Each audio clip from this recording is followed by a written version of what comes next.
दशक में मध्य प्रदेश ने विकास के नए आयाम स्थापित किए और अपनी पहचान विकसित राज्य के रूप में बनाई। मध्य प्रदेश की सुशासन और विकास रिपोर्ट 2022 के मुताबिक मध्य प्रदेश बीमारू राज्यों की कतार से निकलकर विकसित प्रदेशों में शामिल हो गया है। सत्ता पक्ष का दावा है कि केंद्र और राज्य की डबल इंजन सरकार ने मध्य प्रदेश को अन्य राज्यों के लिए मिसाल बना दिया है। पिछले 1.5 दशक के दौरान राज्य में सड़क, बिजली, पानी, कृषि, पर्यटन, जल संवर्धन, सिंचाई, निवेश, स्वरोजगार और अधोसंरचना विकास के साथ उन सभी पहलुओं पर तेजी के साथ काम किया है। मध्य प्रदेश की विकास दर आज 19.7% है, जो देश में सबसे ज्यादा है। देश की अर्थव्यवस्था में मध्य प्रदेश 4.6% योगदान दे रहा है। सकल घरेलू उत्पाद में बीते दशक के दौरान 200% का इजाफा हुआ है। आर्थिक वृद्धि की दर साल 2001 और 2 के दौरान 4.43% थी, जो कि अब 16.43% हो गई है। प्रदेश का सकल घरेलू उत्पाद 71,594 करोड़ रुपए से बढ़कर 13,22,821 रुपए हो गया है। 2001 और 2002 में प्रति व्यक्ति आय 11,718 रुपए, जो 2022 और 23 में बढ़कर 1,40,583 रुपए हो गई। राज्य के जीएसडीपी की वृद्धि दर एक दशक के दौरान राष्ट्रीय जीडीपी वृद्धि दर से भी ज्यादा रही। अधोसंरचना बजट 2002 और 3 में 3,873 करोड़ रुपए था, जो 2023 और 24 में 56,256 करोड़ रुपए हो गया है। एक वक्त था जब मध्य प्रदेश में बिजली आती कम थी और जाती ज्यादा थी। आज प्रदेश बिजली के क्षेत्र में भी आत्मनिर्भर है और 24 घंटे बिजली की उपलब्धता है। 2003 में राज्य की ऊर्जा क्षमता 5,173 मेगावाट थी, जो बढ़कर 28,000 मेगावाट हो चुकी है।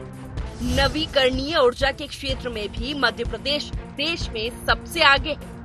2001 और 2 में 44,000 किलोमीटर सड़कें थी, अब 4,10,000 किलोमीटर सड़कें बन गई है। 40,000 करोड़ की लागत के 1,500 किलोमीटर लंबाई वाले एनएच के 35 प्रोजेक्ट स्वीकृत हैं। अटल, नर्मदा, विंध्य, प्रगति पथ, मालवा और बुंदेलखंड विकास पथ बनाए जा रहे हैं। प्रदेश में सभी रेलवे क्रॉसिंग हटाने के लिए 105 रेलवे ओवरब्रिज के साथ 334 पुल बनाए जा रहे हैं।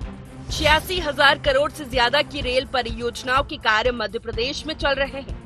2009 से 2014 के बीच प्रदेश को औसतन 632 करोड़ रुपए का रेलवे बजट मध्य प्रदेश को मिलता था। 2022 और 23 में 13,607 करोड़ का रेलवे बजट मध्य प्रदेश को मिला है, जो 21 गुना ज्यादा है। अमृत भारत रेलवे स्टेशन योजना में प्रदेश के 80 रेलवे स्टेशन विश्व स्तरीय बनाए जा रहे हैं। कृषि को लाभ का धंधा बनाने के लिए सिंचाई क्षमताओं को लगातार बेहतर किया जा रहा है। 2003 में सिंचाई क्षमता 7,68,000 हेक्टेयर थी, जो 2022 में बढ़कर 45 लाख हेक्टेयर हो गई है। 2025 तक सिंचाई क्षमता 65 लाख हेक्टेयर करने के लिए काम चल रहा है। हर घर नल से जल योजना के तहत अब तक करीब 50% घरों तक नल से जल पहुंच चुका है। कृषि विकास दर 2002 और 3 में 3% थी, जो 2020 और 21 में बढ़कर 18.89% हो गई है। खेती और एलाइड सेक्टर का बजट भी 600 करोड़ से बढ़कर 53,964 करोड़ हो चुका है। खाद्य उत्पादन 2002 से 2003 में 159 लाख मीट्रिक टन था, जो बढ़कर 619 लाख मीट्रिक टन हो गया है। उद्यानिकी फसलों का रकबा 4,67,000 हेक्टेयर से बढ़कर 25 लाख हेक्टेयर हो गया है। फसल उत्पादन 224 लाख मीट्रिक टन से बढ़कर 725 लाख मीट्रिक टन से ज्यादा हो गया है। फसल उत्पादकता 1195 किलोग्राम से बढ़कर 2,421 किलोग्राम प्रति हेक्टेयर हो गई है। पिछले 3 साल में फसलों का नुकसान होने पर 4,000 करोड़ से ज्यादा राहत राशि बांटी गई है। प्रदेश के 11 लाख से ज्यादा डिफॉल्टर किसानों का 2123 करोड़ का ब्याज माफ किया गया है। पिछले 3 साल में किसानों को 2,69,686 करोड़ रुपए से ज्यादा के हित लाभ दिए गए हैं। नीति आयोग ने भी हाल ही में मध्य प्रदेश में विकास की रफ्तार पर मुहर लगाई है। नीति आयोग ने माना है कि सरकार के विकास कार्यक्रमों के चलते गरीबी तेजी से घटी है। मध्य प्रदेश में 1,36,00,000 लोगों को गरीबी से मुक्ति मिली है। मध्य प्रदेश में गरीबी में 15.94% कमी आई है। 1.36 करोड़ लोग गरीबी रेखा से बाहर आए हैं। ग्रामीण शहरी क्षेत्रों में गरीबी में कमी आई है। ग्रामीण क्षेत्र में गरीबों की आबादी में 20.58% की गिरावट आई है। शहरी गरीब आबादी में 6.62% की गिरावट आई है। विकास के इन आंकड़ों का हवाला देकर सत्ता पक्ष दावा कर रहा है कि पिछले 2 दशक में मध्य प्रदेश तेजी से आगे बढ़ा है और विकास की रफ्तार को आगे बढ़ाए रखने के लिए वो 2023 में फिर से जन समर्थन मांग रहा है। वही विपक्ष इन आंकड़ों को कागजी बता रहा है। विपक्ष का कहना है कि विकास की हकीकत कागजों में नहीं, गांवों में नजर डालने पर दिखती है। 18 साल का हिसाब मांग रहे तो सुन लो। 2003 तक मध्य प्रदेश बीमारू राज्य था। प्रति व्यक्ति आय थी 11,000 रुपया। कमलनाथ जी आज बढ़ के हो गई 1,40,000 रुपया। जब कांग्रेस की सरकार होती थी, गड्ढों में सड़क ढूंढती थी कमलनाथ जी जनता। ग्रामीण सड़कों को अगर मैं मिला लूं तो 5,11,000 किलोमीटर शानदार सड़कें बनाई।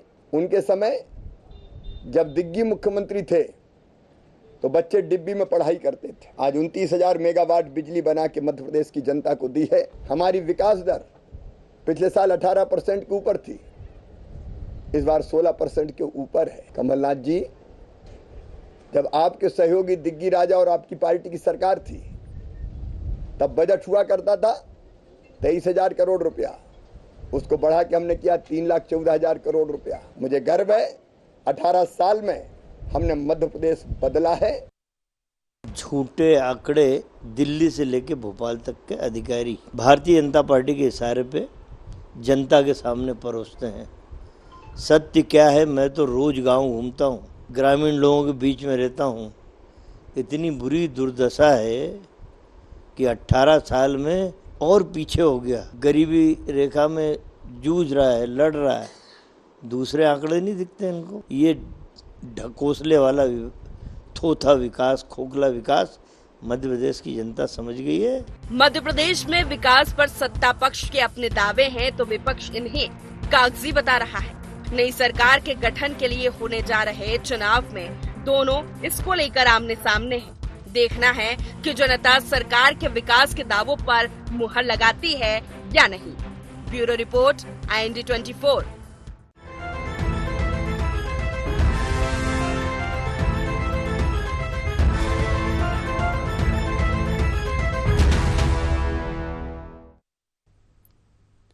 IND एनालिसिस आगे बढ़ा मध्य प्रदेश में आपका स्वागत है। मैं हूं राजेश सक्सेना। ये तमाम सारे आंकड़े जो टीवी स्क्रीन पर हमने अभी दिखाए, ये बताते हैं कि मध्य प्रदेश विकास के मामले में तेजी के साथ आगे बढ़ा है। और यही कारण है कि चाहे वो नीति आयोग की बात की जाए या फिर हम बात करें सुशासन और विकास रिपोर्ट 2022 की, जिसमें ये कहा गया है कि मध्य प्रदेश बीमारू राज्य से निकलकर अब विकसित प्रदेशों में शुमार हुआ है। आज इसी पर हम चर्चा करने वाले हैं, क्योंकि एक तरफ अगर सरकार की बात करें तो जिस तरह से सरकार की तरफ से ये कहा गया है कि जो तमाम सारे जो आंकड़े दिखाए जा रहे हैं कि इससे बीमारू राज्य से निकलकर विकसित राज्य की तरफ मध्य प्रदेश बढ़ा है, लेकिन विपक्ष कह रहा है कि ये जो आंकड़े हैं सिर्फ कागजी आंकड़े हैं। इसी पर आज बात करेंगे, चर्चा करेंगे। चर्चा शुरू करें उससे पहले अपने मेहमानों से आपका परिचय करा देते हैं, तारुफ करा देते हैं, फिर इस चर्चा कुछ डिबेट को आगे बढ़ाएंगे। 3 मेहमान हमारे साथ इस चर्चा में हैं। हमारे साथ में हैं भारतीय जनता पार्टी के वरिष्ठ नेता, प्रदेश प्रवक्ता ब्रजगोपाल लोहिया जी। लोहिया साहब, स्वागत करता हूं आपका। नमस्कार। हमारे साथ में डॉक्टर रामकिशोर दोगने जी है, कांग्रेस के वरिष्ठ नेता, पूर्व विधायक। स्वागत है दोगने जी आपका। और सीए दीपक गोयल जी हमारे साथ जुड़ेंगे, आर्थिक विशेषज्ञ हैं। दीपक जी, मैं आपका भी स्वागत करता हूं। चूंकि बात हम आंकड़ों की कर रहे हैं तो सबसे पहले मैं चाहता हूं कि दीपक गोयल जी के पास में जाया जाए और उनसे समझा जाए कि जिस तरह से अभी कहा जा रहा है, अभी बीच में नीति आयोग के ने भी जिस तरह से मध्य प्रदेश को लेकर कहा है कि तमाम सारी चीज़ों में उसकी तारीफ की है, या फिर विकास रिपोर्ट 2022 के मुताबिक मध्य प्रदेश बीमारू राज्यों की कतार से निकलकर विकसित प्रदेशों में शामिल हुआ है, ये भी कहा गया है। दीपक सर, क्या माना जाए, ये तमाम सारे आंकड़े जो अभी हम अपने दर्शकों को बता रहे थे, आपने भी सुने होंगे, ये क्या बयां करते हैं कि वाकई मध्य प्रदेश अब बढ़ती हुई अर्थव्यवस्था है? जी बिल्कुल, मध्य प्रदेश आज की डेट में एक बढ़ती हुई अर्थव्यवस्था तो है ही। आप देखेंगे कि बच्चों की एजुकेशन सुधर रही है, प्लस इंफ्रास्ट्रक्चर बढ़ रहा है, सारी चीजों में आपको एक डेवलपमेंटल चीजें दिख रही हैं। तो पिछले 15 सालों में यानी अगर कंपेयर करा जाए तो इंडिविजुअल लोगों की आमदनी भी बढ़ी है, प्रोडक्शन लेवल भी बढ़ा है और इंफ्रास्ट्रक्चर भी बढ़ा है। यही थी कुछ सोर्सेज होते हैं या इंडिकेशन होते हैं किसी भी स्टेट के कि वो किस जगह पे खड़ा हुआ है। तो मेरे हिसाब से तो चूंकि डेवलपमेंट बहुत हुआ है मध्य प्रदेश में, तो बढ़ रहा है आगे। सर, इसकी वजह क्या मानते हैं आप? जिस तरह से अगर हम जब एनालिसिस कर रहे हैं कि 15 साल या 16 साल में जिस तरह से प्रोग्रेसिव हुआ है मध्य प्रदेश, इसकी वजह क्या मानते हैं कि ये कौन सी ऐसी चीजें रही हैं आधारभूत जिसके चलते ये लगातार जो चीजें हैं वो विकास की बढ़ रही हैं? देखिए, सबसे इम्पोर्टेंट चीज तो जो है, जो काफी समय से इनकैश नहीं हुई थी, वो है लोकेशन ऑफ मध्य प्रदेश। अगर आप देखें तो मध्य प्रदेश बिल्कुल सेंट्रली लोकेटेड है। अगर लॉजिस्टिक के हिसाब से देखें तो किसी भी जगह की लॉजिस्टिक सबसे easy and comfortable Madhya Pradesh में बनती है। दूसरा, लॉ एंड ऑर्डर की सिचुएशन मध्य प्रदेश में काफी अच्छी है। तीसरा, मिनरल ओर्स, ठीक है, छत्तीसगढ़ बनने के बाद कुछ पोर्शन गया, लेकिन स्टिल तो मिनरल ओर्स हैं, लॉ एंड ऑर्डर अच्छा है, सेंट्रली लोकेटेड है, इंफ्रास्ट्रक्चर अच्छा है, तो हर आदमी इन्वेस्ट करने के लिए इंटरेस्टेड है। आप देखेंगे पिछले कुछ सालों से जो इंडस्ट्रियल मीट्स हुई हैं इंडिया में, उसमें मध्य प्रदेश की इंडस्ट्रियल मीट में इंडस्ट्रियलिस्ट ने अपना इंटरेस्ट बहुत ज्यादा शो किया है। उसका बेसिक रीजन मैं यही मानता हूँ। सर, मैं दोबारा आपके पास में आऊंगा, अन्य मेहमान हमारे साथ में, आप जुड़े रहिए हमारे साथ, उनके पास में चलता हूं। डॉक्टर रामकिशोर दोगने साहब हमारे साथ में हैं। दोगने साहब, जिस तरह से हम चाहे विकास दर की बात कर लें या फिर अर्थव्यवस्था में जिस तरह से एक प्रोग्रेसिव मध्य प्रदेश हुआ है, 4.6% से आगे बढ़ा है। आर्थिक वृद्धि दर साल 2001-2 के दौरान 4.43% थी, 16.4% 22-23 में हो गई है। ये जो चीजें हैं, ये तमाम सारे आंकड़े, एक लंबी लिस्ट उसकी है। लेकिन जिस तरह से कांग्रेस कह रही है कि ये विकास नहीं है, ये आर्थिक अर्थव्यवस्था की तरक्की नहीं है, गरीबी नहीं घटी है, ये सिर्फ कागजी आंकड़े हैं, ऐसा क्यों लगता है? देखिए राजेश जी, ये कागजी आंकड़े बिल्कुल सही बोल रहा है, कांग्रेस ने बोल रहा है कागजी आंकड़े हैं। आप बताइए, देश चल रहा है, देश चलेगा तो विकास भी होगा। कौन सा आपने स्पेशल कोई काम कर दिया मध्य प्रदेश के लिए? मुझे स्पेशल कोई काम बताया तो विकास दिखता है। ये तो रूटीन के काम है। आप देखिए उठा के, जब 47 में देश आजाद हुआ था, जब एक टाइम खाना नहीं मिलता था लोगों को, तो वो भी तो दिया लोग कांग्रेस के जमाने में। तो वो इसी तरह से 20 साल में आपने क्या किया, स्पेशल क्या किया? 20 साल में मुझे एक डैम बता दे कि एक डैम बनाया हो ना जिससे सिंचाई की व्यवस्थाएं बड़ी हो। डैम बना हो, तो डैम बने थे इनके, तो वो बह गए, वहां धार डैम बना था और दूसरी तालाब बह गए डैम। इन्होंने कौन सा अच्छा कॉलेज खोल दिया, कौन सा अच्छा शिक्षा के क्षेत्र में काम कर दिया, तो वो बताया। तो ये विकास होता है, ये विकास नहीं होता। आप संख्या आंकड़े गिनाते रहे। लोग मेहनत कर रहे हैं, किसान मेहनत कर रहे हैं, 80% किसान है, किसान अपनी मेहनत कर रहा है, अपनी इनकम बढ़ा रहा है, अपनी खेती पैदा कर रहा है। उसको सरकार अगर गिनाए तो ये काम का नहीं होता, गिनाने का काम नहीं होता। ये खुद ने क्या किया, सरकार ने क्या किया, सरकार ने कौन सा अच्छा लेकिन दोगरे साहब, जो 2-3 रिपोर्ट जिनका जिक्र हम कर रहे हैं, चाहे वो नीति आयोग की हो या जो विकास दर की रिपोर्ट्स आई है, उसमें जिस तरह से कहा जा रहा था कि 2003 के बाद जिस तरह से मध्य प्रदेश बदला है, कहीं बीमारू राज्य में शुमार था, आज विकसित विकासशील की तरफ आगे बढ़ रहा है। राजेश जी, 2003 से पहले 23,000 करोड़ कर्जा था मध्य प्रदेश के ऊपर, और आज 3.5 लाख करोड़ है कर्जा। 18,000 करोड़ कर्जा हर साल लिया जा रहा है सरकार के द्वारा।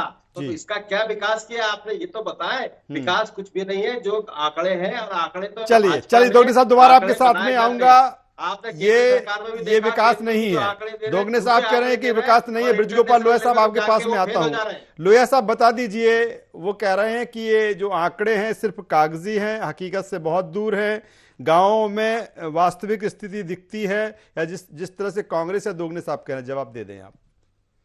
देखिए राजेश जी, मेरा गांव बदला है, मेरा मध्य प्रदेश बदला है, मेरे शहर बदले, ये स्पष्ट दिखाई दे रहा है।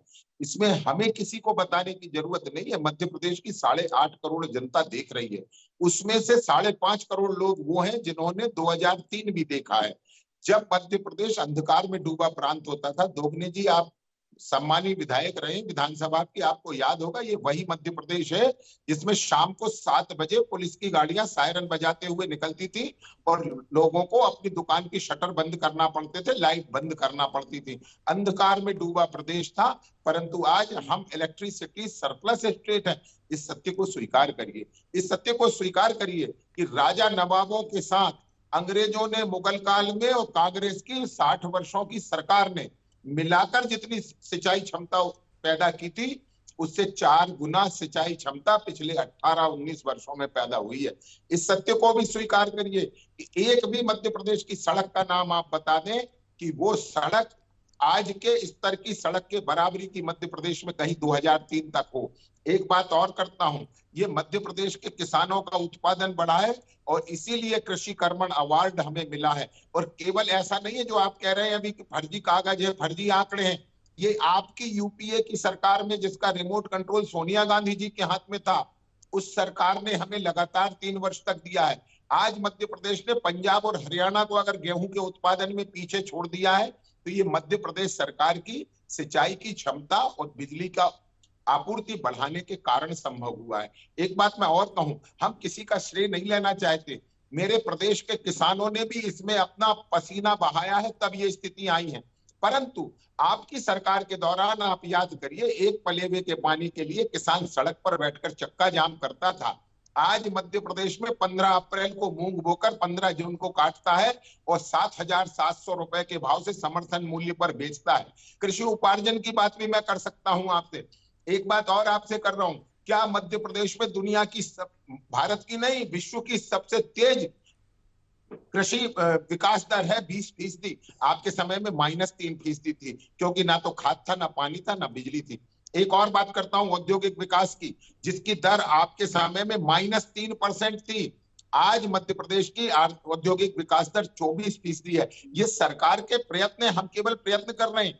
काम तो इस प्रदेश का व्यवसायी कर रहा है, काम तो इस प्रदेश का किसान कर रहा है, काम तो इस प्रदेश का मजदूर कर रहा है। और आपसे और आपकी पार्टी से विनम्र आग्रह करता हूं कि मेरे प्रदेश के किसानों से, मेरे प्रदेश के व्यापारियों से और मेरे प्रदेश के मजदूरों से ये अधिकार मत छीनिए। चलिए लोहिया साहब, आऊंगा दोबारा आपके पास में, आता हूं एक बार फिर सीए दीपक गोयल जी के पास में चलूंगा। दीपक गोयल जी, तमाम सारी चीजें बातें होती हैं, इस बात का जिक्र होता है कि नहीं मध्य प्रदेश बदल रहा है, मध्य प्रदेश तरक्की कर रहा है, बीमारू से विकसित की तरफ बढ़ रहा है। लेकिन बात आती है कि कर्जा की बात आती है कि कर्जा लेकर, कई ऐसा भी कहा जाता है कि कर्जा लेकर घी पी रहे, या तमाम सारी चीजें हैं। इसको कैसे समझे जो कर्जा बढ़ रहा है, और एक तरफ ये बात आ रही है कि विकास की, विकसित प्रदेश की तरफ मध्य प्रदेश बढ़ रहा है। इसको कैसे हम समझे, कैसे बैलेंस करें दीपक जी? देखिए, कर्ज बढ़ रहा है ये सच बात है, लेकिन अगर कर्ज मध्य प्रदेश पे बढ़ रहा है तो उसके कंपैरिजन में जो दूसरे स्टेट्स हैं उन पे कितना बढ़ा है और उसके रीजंस क्या हैं, वो इम्पोर्टेंट फैक्टर होता है जी। आप जो भी है, एक दूसरे एंगल से आप अगर इस चीज को देखेंगे, आज से अगर आप 15 साल 10 साल 15 साल पहले जाएंगे तो क्या हिंदुस्तान में कोई सोच सकता था कि इलेक्ट्रिसिटी की प्रॉब्लम खत्म हो सकती है? आप बताइए, कोई नहीं सोच सकता था कि इलेक्ट्रिसिटी की प्रॉब्लम खत्म हो सकती है। मेरे को अच्छे से याद है, यूपी में हम जाते थे, लोग बोलते थे लाइट बहुत अच्छी आ रही है, 4 घंटे आ जाती है तो इन्वर्टर चार्ज हो जाते हैं। आज लोग भूल गए कि इन्वर्टर और जनरेटर होते क्या हैं। आप अगर उसके पीछे रीजन ढूंढने जाएंगे तो आपको समझ में आएगा कि आज हमने सोलर सिस्टम को अडॉप्ट किया। अब ये जो सोलर सिस्टम को हमने अडॉप्ट किया, वन टाइम कॉस्ट इसकी क्या आती है, मान लीजिए 5 kVA का मैं लगा रहा हूँ, ये 10 kVA का लगा रहा हूँ, तो 10 कॉस्ट आएगी 3.5-4 लाख रुपए। गवर्नमेंट उसमें सब्सिडी दे रही है 1 लाख रुपए। ये जो 1 लाख रुपए सब्सिडी दे रही है, ये कंट्रीब्यूट करता है टुवर्ड्स लोन जो स्टेट गवर्नमेंट बोरो कर रही है। लेकिन आप साइमल्टेनियसली देखिए कि हर एक घर का बिजली का बिल 10,000 रुपए महीने का कम हो गया, जिसका जैसा इशू है। तो 10,000 रुपए वक्त की कमी। सर एक छोटा सा सवाल मैं आपसे और करना चाहूंगा, फिर छोटा छोटा कमेंट्स हम दोनों मेहमानों से लेंगे कि जिस तरह से जो डेवलपमेंट की बात आ रही है, आपने बिल्कुल बेहतर कहा, सड़क, बिजली, पानी, जिस तरह से, क्योंकि जो निवेशक है, जो इन्वेस्टर है, तमाम सारी यही चीजें देखता है प्राथमिक तौर पर, फिर अन्य चीजें जो पॉलिसी होती सरकार की वो देखी जाती है। क्या एक स्थायित्व जो गवर्नमेंट का बना है, सरकार का बना है, ये भी एक फैक्टर है सर? ये भी है। अबॉलिशमेंट ऑफ इंस्पेक्टर राज है, हर चीज में कंट्रोल, परमिट सिस्टम को खत्म करना एक बेसिक रीजन है। नहीं तो देखिए, कोई डेवलपमेंट कब होता है, आप एक इंडस्ट्री लाओगे, उसको बोलोगे इंडस्ट्री खोलने से पहले 50 सर्टिफिकेट लेने हैं, इसका परमिशन होना है, तो क्यों आएगा कोई? चलिए सर, ठीक है सर, ठीक है सर। वक्त की कमी। डॉक्टर रामकिशोर दोगने साहब, एक बेहतर माहौल बना है और यही कारण है कि चाहे वो इन्वेस्टर हो, तमाम सारी इन्वेस्टर समिट हुई, हालांकि सवाल उस पर भी खड़े होते रहे, लेकिन जब एक बेहतर माहौल बना और मध्य प्रदेश जब एक प्रोग्रेसिव बना, उस रफ्तार पे आगे बढ़ रहा है, तो मुझे लगता है कि ठीक है, सरकार आज भारतीय जनता पार्टी की है, अगर कोई चीजें अच्छी हो रही है तो कांग्रेस को फिर अच्छा कहने में क्या दिक्कत है? पूरे देश और दुनिया में नाम हो रहा है। जी देखिए, अच्छा कुछ नहीं हो रहा। आप बताइए, किसानों ने मेहनत की, ये वाहवाही लूट रहे हैं। किसान पैदा कर रहा अनाज, ये वाहवाही लूट रहे हैं। इन्होंने एग्रीकल्चर कॉलेज कितने खोले ये बताएं, इन्होंने इंजीनियरिंग कॉलेज कितने अच्छे खोले ये बताएं, मेडिकल कॉलेज कितने अच्छे खोले, अस्पताल में डॉक्टर की व्यवस्था की हो तो ये बताएं। कृषि विभाग में कितने अधिकारी आपने अपॉइंट किए जो किसानों को ट्रेनिंग दे रहे हो वो बताएं। इन्होंने रोजगार के संबंध में क्या काम किया वो बताएं। तो ये विकास की चीजें रोजगार से संबंधी है, स्वास्थ्य से संबंधी है, लोगों के सुविधा से संबंधी है, एजुकेशन शिक्षा से संबंधी कौन से काम किए इन्होंने? चलिए बता दीजिए लोया साहब, वक्त कम है, लोया साहब से कई सारे दोगने साहब से सवाल मैं चाहता हूं लोया साहब इसका जवाब दे दें। कोई विकास नहीं किया। बता देता हूँ, लोया साहब ही जवाब दे। 60 वर्षों में दोगने साहब आप 600 सीट मेडिकल की बना पाई थी, आज 2358 सीट तो केवल गवर्नमेंट मेडिकल कॉलेज में है और पूरे मध्य प्रदेश में 6000 से ज्यादा सीटें हैं। ये आपको दिखना चाहिए। आप इंजीनियरिंग कॉलेजों की बात कर रहे थे, 13,000 सीटें मध्य प्रदेश में 2003 में इंजीनियरिंग की हुआ करती थी। आज मध्य प्रदेश में 3 लाख से अधिक इंजीनियरिंग की सीटें हैं। आप किस क्षेत्र में चर्चा करेंगे? हम आपसे कह तो रहे, आपकी पुरानी सरकारों के और पार्टी के पाप इतने हैं दोगने साहब कि आप कितना भी छुपाने का प्रयत्न करें वो छुपेंगे नहीं। और सत्य यह है कि आज मेरा मध्य प्रदेश बढ़ रहा है उन किसानों के दम से, उन मजदूरों के दम से, उन व्यवसायियों के दम से, उन उद्योगपतियों के दम से। हमने कभी नहीं कहा, हमने तो उन्हें एक सापेक्ष आपने क्या किया ये बताया। हमने प्रदेश में क्या किया है वो बताएं। तो ये मानते हैं क्योंकि आप ये लूट रहे हैं, उसमें काम नहीं कर रहे हैं, पर मूल्यांकन होना चाहिए। आपने तो सरकार गिराई है, चोरी करके विधायकों की हत्या की। इसलिए आपको इस बात की कभी परवाह नहीं रही कि आपको विकास के लिए काम करना चाहिए, जनता के कल्याण तो प्रगति के पथ पर मध्य प्रदेश आगे बढ़ रहा है, तमाम सारे आंकड़े बता रहे हैं। इस पर जो सियासत, राजनीति अलहदा है, एक अलग बात है, लेकिन अगर प्रदेश तरक्की कर रहा है, विकास के पथ पर आगे बढ़ रहा है, तो मुझे लगता है कि तमाम सारे जो लोग हैं, जो मध्य प्रदेश की जनता है, इससे बेहतर कुछ हो नहीं सकता। तीनों मेहमानों का यहाँ पर मैं धन्यवाद करूंगा, शुक्रिया करूंगा। तो कुल मिलाकर मध्य प्रदेश जिस तरह से तेजी के साथ आगे बढ़ा है, तमाम सारे आंकड़े ये बयां कर रहे हैं और यही कारण है कि जो चीज़ें हैं, जो रिपोर्ट्स हैं, वो मध्य प्रदेश की तरक्की को, विकास को बयां कर रही है। IND एनालिसिस बस इतना ही। IND 24 पर खबरों का सिलसिला लगातार जारी है, बने रहिए हमारे साथ। नमस्कार।